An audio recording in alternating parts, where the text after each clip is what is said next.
Good afternoon. I'd like to introduce you to Emmet. Emmet is the Business Development Director for Enterprise Solutions for ADphonic. He creates and manages and implements ADphonic's business development strategies, which include audience targeting and account development. Today he's talking about the subject title, Why Can't You Do Mobile Advertising Like Online? Exactly. Thank you very much for your time, guys. I realise everybody's busy.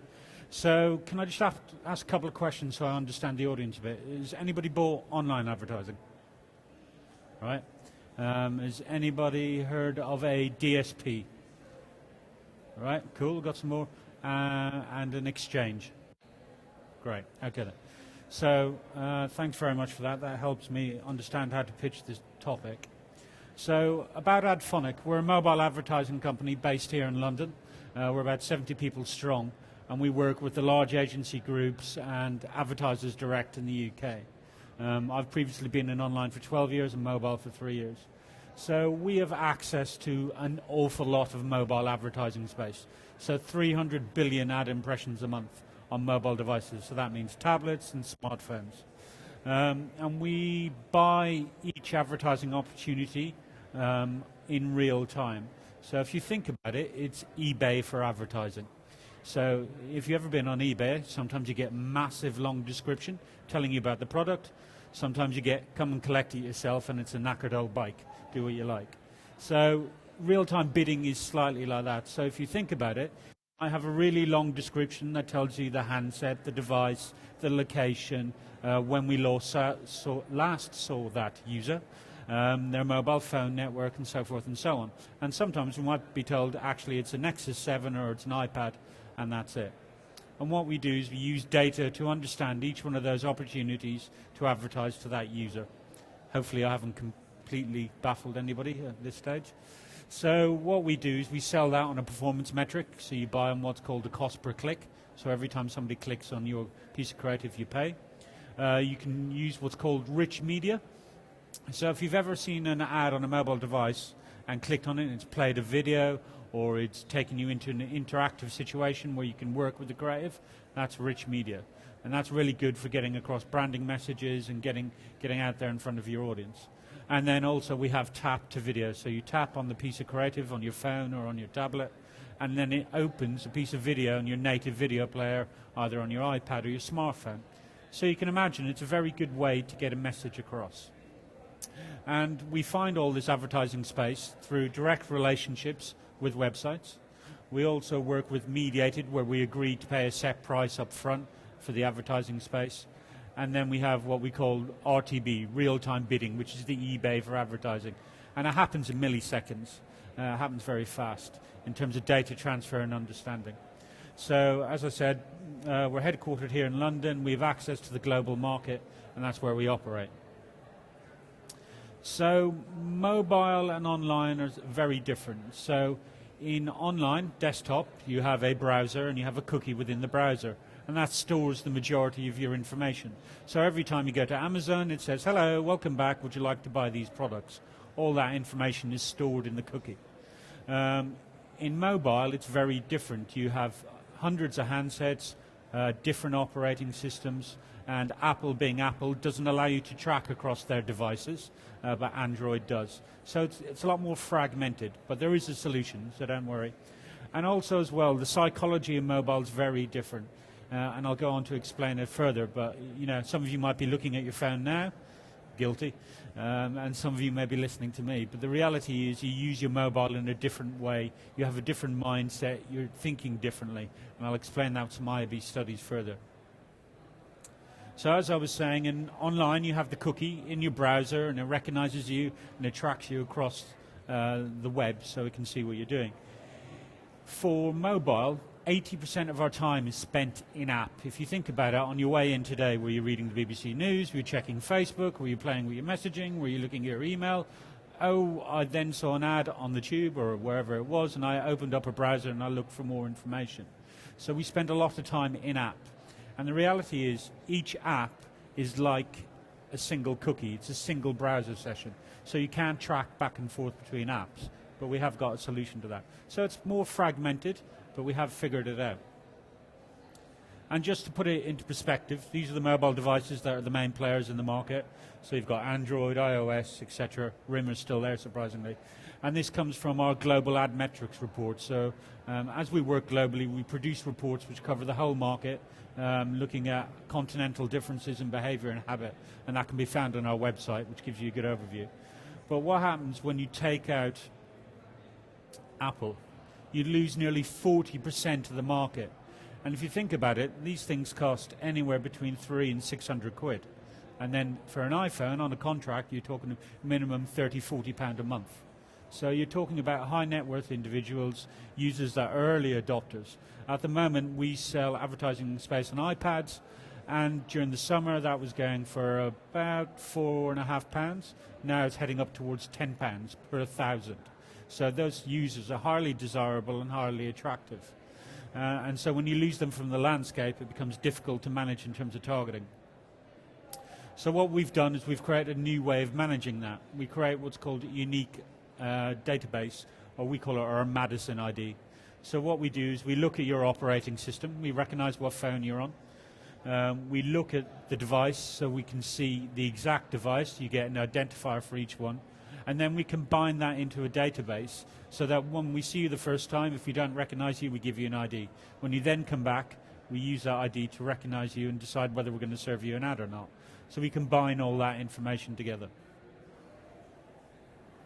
Now just going into the fragmentation, these are some of the largest players in the market globally, and you can see that we have different screen sizes, different resolutions and everything else.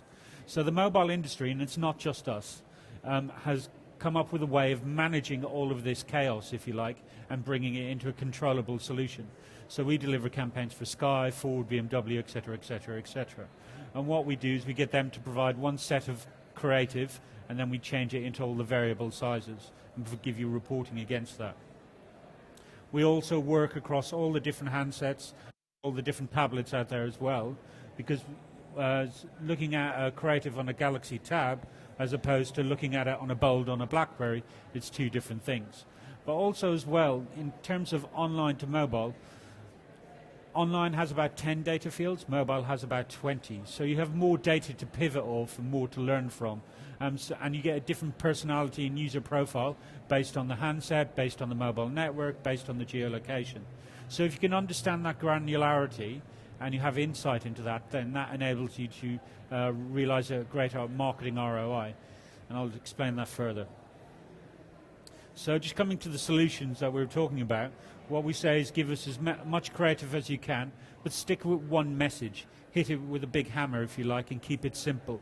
Often we get creative that has too many messages, too much information in it, rather than a clear call to action.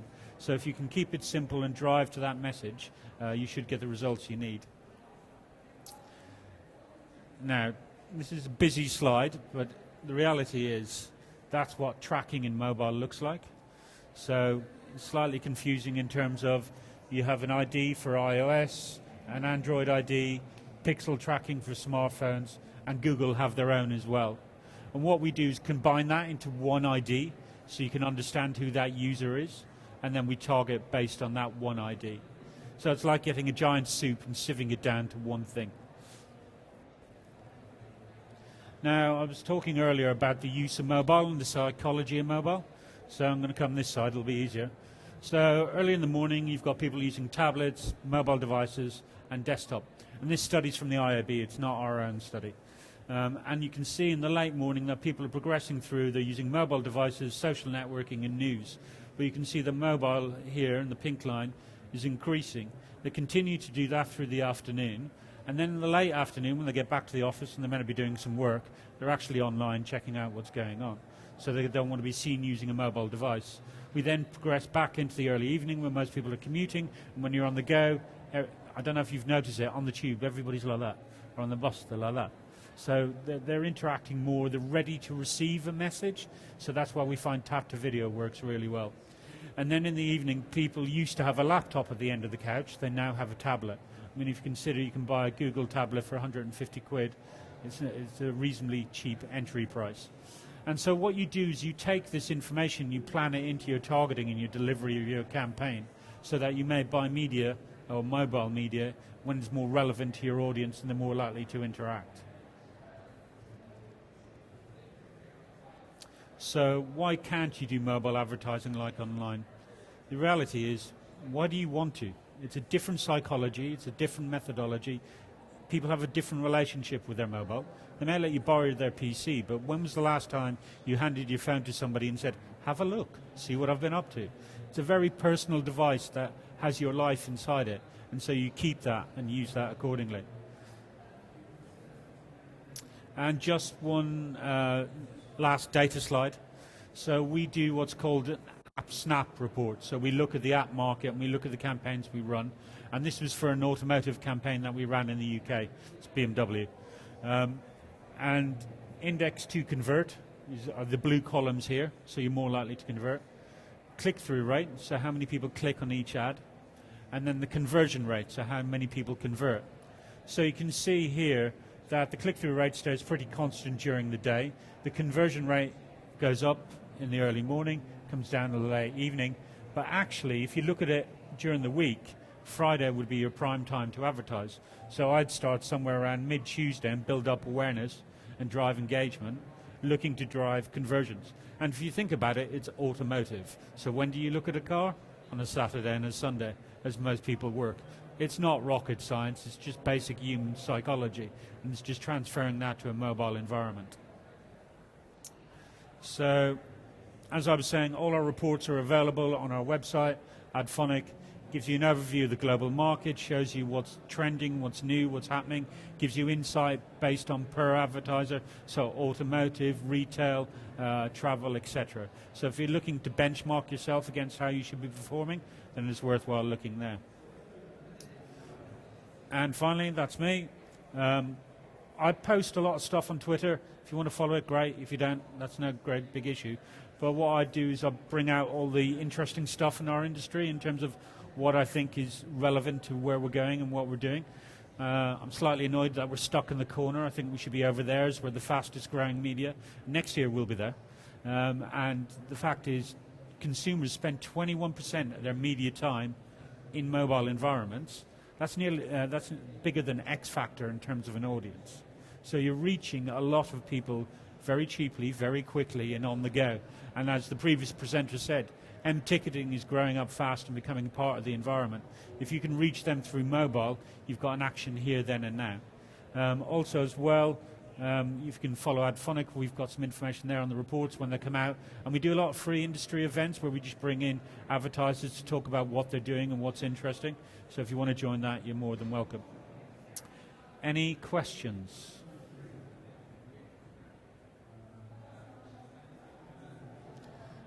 Right, I've either completely baffled you or bored you shitless, one or the other.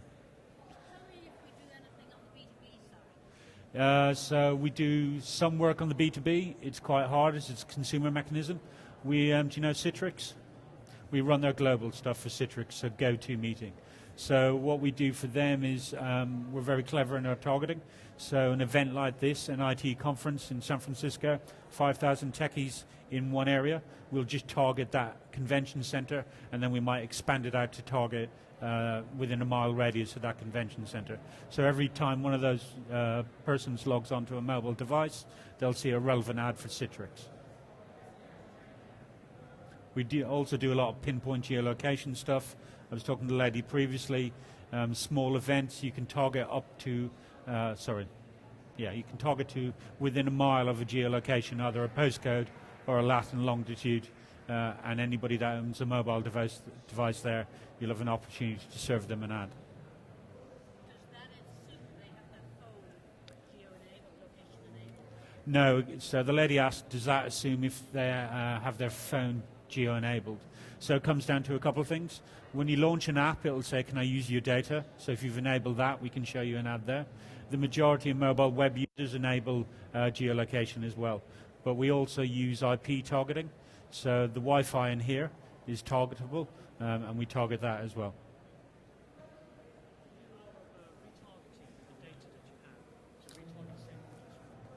Very good question, thank you. So the gentleman was asking about retargeting. So there's 3 ways you can do retargeting.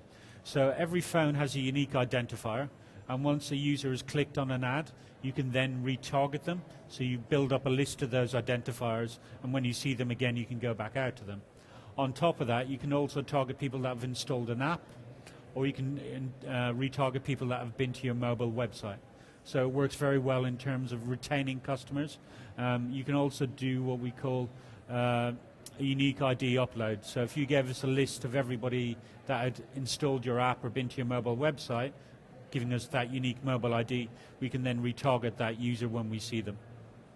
I'd assume they have opted in the first place. You have, and everything's PII dependent, and we're PII compliant. So we actually wrote part of the European Commission PII for mobile. So we're probably the leading mobile company in Europe for real-time bidding. So we were in Strasbourg. It was a riot, as you can imagine, writing data protection laws for mobile. Anybody else? Great. Thank you very much for your time. If you've got any questions, I'll be around. Cheers.